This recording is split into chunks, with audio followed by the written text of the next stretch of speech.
อนนี้ว่ากำลังไปชมว่าวอยู่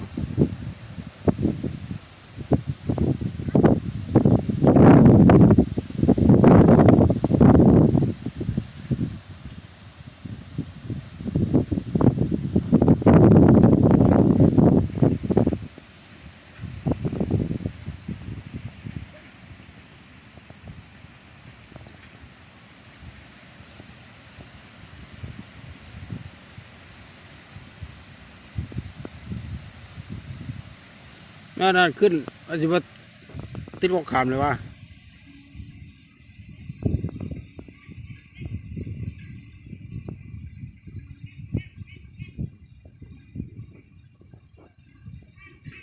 แน่มันลงแล้วนั่นยันอยู่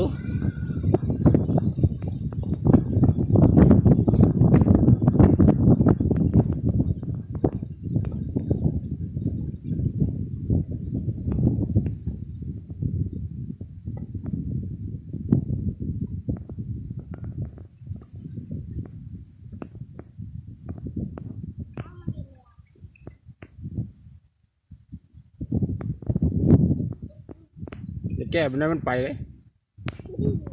แก้ได้ผมมันไปข้างงาไม้มาได้น่ะดึงมันบ่แพ้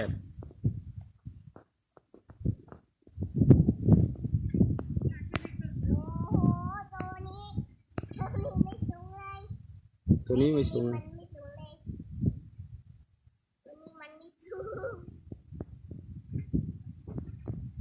แน่ตกแล้ว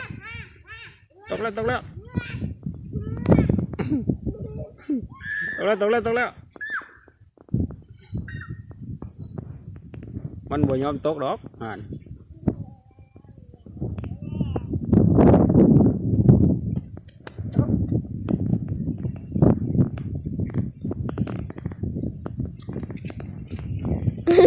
เอาได้ไง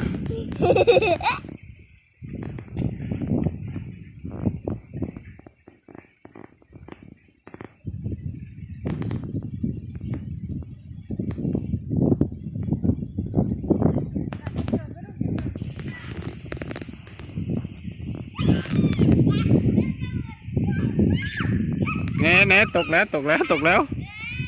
มันขาดนะฮะ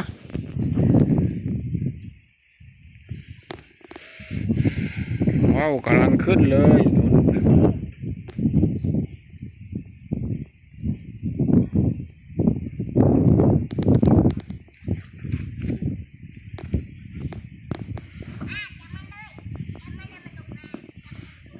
ลงมาแล้ว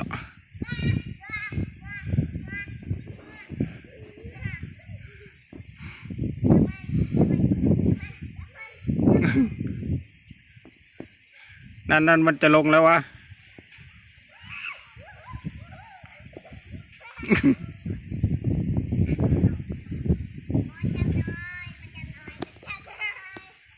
ลงแล้ว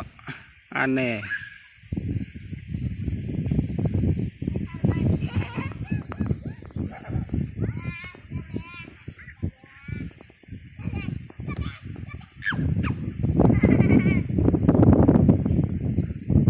ไม่สิลมจะทำมัน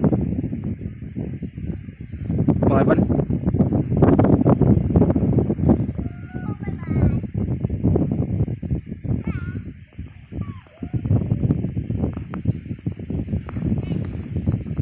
นี่มันจะขึ้นเลย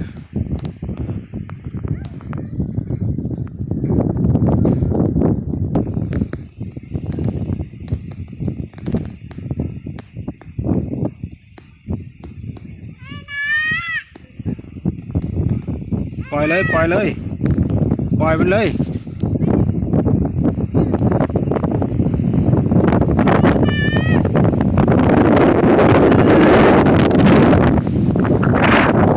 ปล่อยมันขึ้น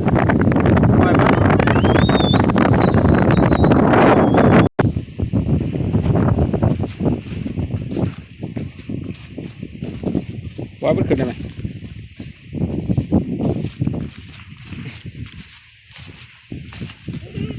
ใช่เนาะเบิ้งจับกัน